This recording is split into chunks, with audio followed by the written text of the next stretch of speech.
Retiring Senator Jeff Flake threw the confirmation of Supreme Court nominee Brett Kavanaugh into uncertainty on Friday. One day after listening to wrenching testimony from Christine Blasey Ford, who has accused Kavanaugh of sexually assaulting her in high school, and the fiery denials from Kavanaugh, Flake announced that he would vote to advance Kavanaugh's nomination from the Senate Judiciary Committee to the Senate floor with a favorable recommendation.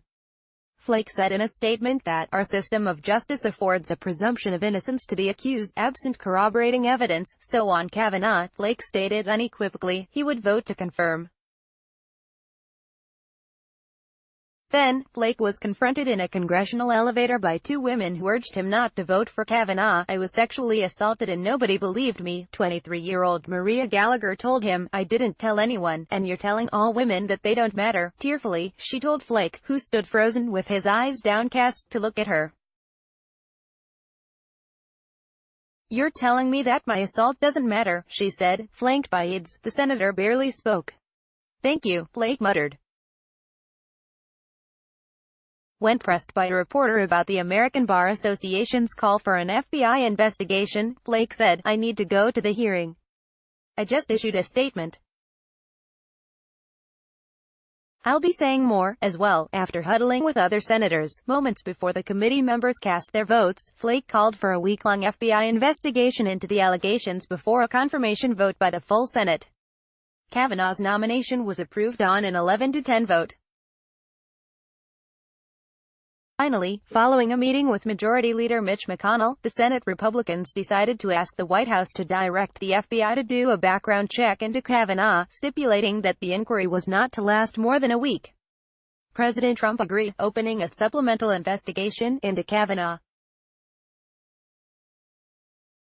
Flake, an outgoing moderate Republican and prominent Trump critic, single-handedly kicked off this process despite a miserable track record when it comes to blocking Trump's agenda or checking the president's worst excesses. So what is Flake doing? Here are a few theories. He is giving moderate Republicans like him cover to approve Kavanaugh during the final confirmation vote. Like his fellow moderate Republicans Susan Collins of Maine and Lisa Murkowski of Alaska, Flake has huge power as a swing vote.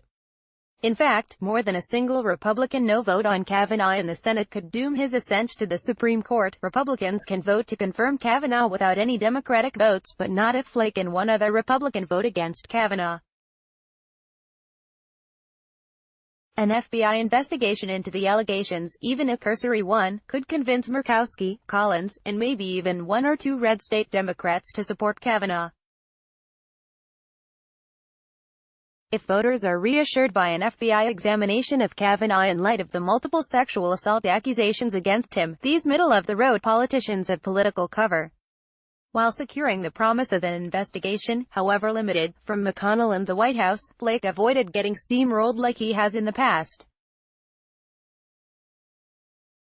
Last December, Flake was left empty-handed after he pledged to vote for Trump's tax reform bill in exchange for the firm commitment of Senate Republicans and the White House to negotiate a solution to the crisis created when the Trump administration rescinded DACA. In that case, a handshake-style agreement with the Republican leadership turned out to mean nothing. But in the case of Kavanaugh, until Flake, Collins, and Murkowski cast their votes, they still have a lot of sway. Thus, the FBI investigation. He is performing for the cameras.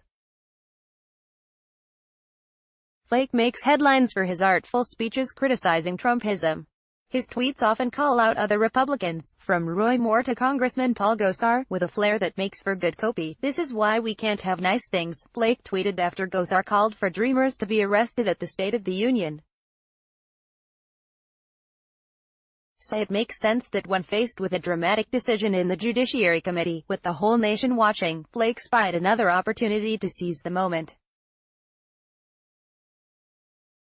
What is ironic is that when Ford previously asked for an FBI investigation of her claims before testifying in front of the committee, Flake hesitated. When Dr. Ford came forward, I said that her voice should be heard and asked the Judiciary Committee to delay its vote on Judge Kavanaugh. It did so, Flake tweeted on September 18. "I now implore Dr. Ford to accept the invitation for Monday, in a public or private setting. The committee should hear her voice. Flake often seems to wrestle with his conscience in a drawn-out or exceedingly public way. His reversal on an FBI investigation into Kavanaugh fits the pattern, and ultimately this might be one more stunt. He wants to run for president. On October 1, Flake will give a speech in New Hampshire, home to the nation's first presidential primary, just like he did in March. Maybe it's just a coincidence, or maybe not. He's not running for re-election, so in January, Flake could retire to any number of activities, including lobbying, writing more books, dispensing political commentary on a cable network, or teaching at Arizona State University. But he also could mount an independent run for president or challenge President Trump for the Republican nomination in 2020. Cementing a conservative majority on the Supreme Court for decades to come might be one of the Trump administration's most lasting accomplishments.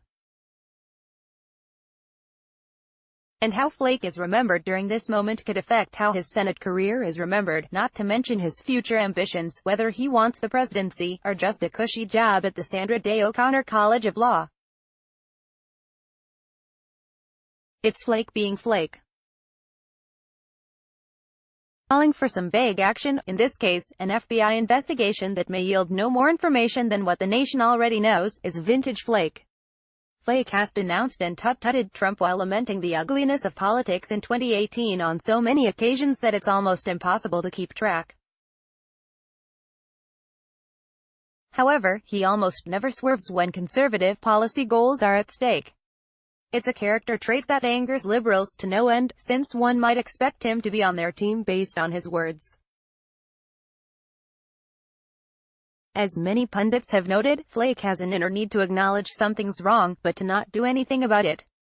To the teeth-grinding frustration of his critics, Flake seems to forget that he is one of a handful of tremendously powerful people who can actually affect the course of history.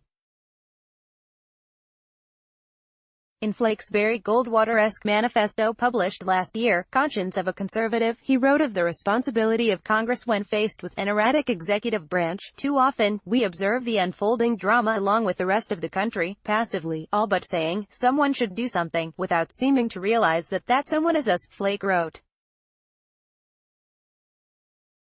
Indeed, Flake is someone with the power to do something. He could have voted no on Friday morning.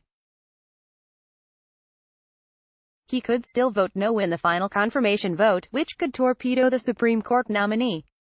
But at least right now, he simply doesn't want to.